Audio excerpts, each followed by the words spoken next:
राधे राधे भाई बहनों, आज मैं लाई हूँ मिथौरी की कड़ी। मिथौरी की कड़ी बनाने के लिए ये मिथौरियाँ हैं। मिथौरी मूंग की दाल की बनाई जाती हैं। ये किस किस के यहाँ बनती हैं प्लीज़ कमेंट में बताएं। मिथौरी को पहले हम धुल लेंगे और धुल के रख देंगे। इससे क्या हम बाद में फ्राई करेंगे तो ये जलेंगी नहीं और अच्छे से अंदर तक सिक जाती हैं। फिर उसके बाद बेसन घोल के मैंने रख लिया है। दही को मैंने रई से मत लिया था। फिर उसके बाद थोड़ा थोड़ा मट्ठा डाल के इसको घोल लेंगे। थोड़ा थोड़ा डाल के इसलिए घोलेंगे क्योंकि इसमें लम्स ना रह जाएं।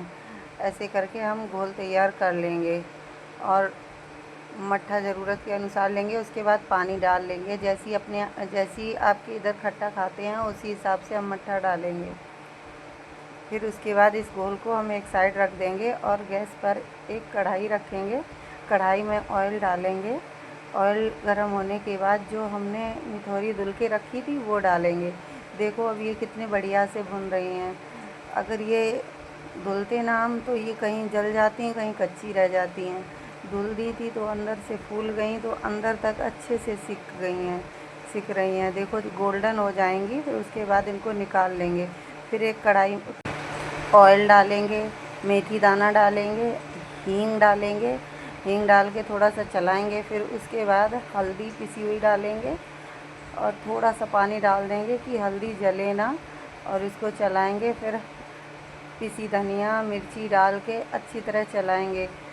चलाने के बाद फिर जो मिथौरी हमने फ्राई करके रखी थी उनको डाल देंगे। थोड़ा पानी डाल देंगे और ढक के पकाएंगे, क्योंकि मट्ठा डालने के बाद फिर ढंग से पकती नहीं है, तो इसलिए इसे ढक के थोड़ी देर पका देंगे। उसके बाद जो मैंने घोल तैयार किया था मट्ठा का और बेसन का, उस घोल को डाल दूँगी।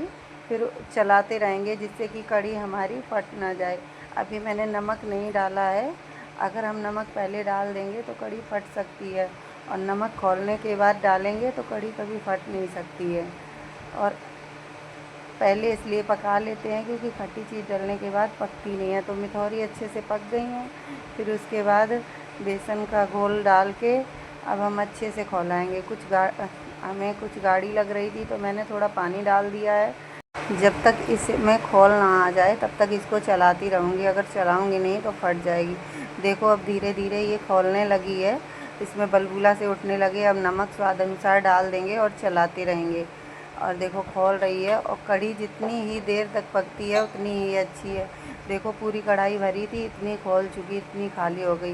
अब कढ़ी तैयार हो गई। अब हम तड़का तैयार करेंगे। एक पैन रखूँगी, पैन में थोड़ा ऑयल डालूँगी। ऑयल गर्म होने के बाद लहसुन डालूँगी।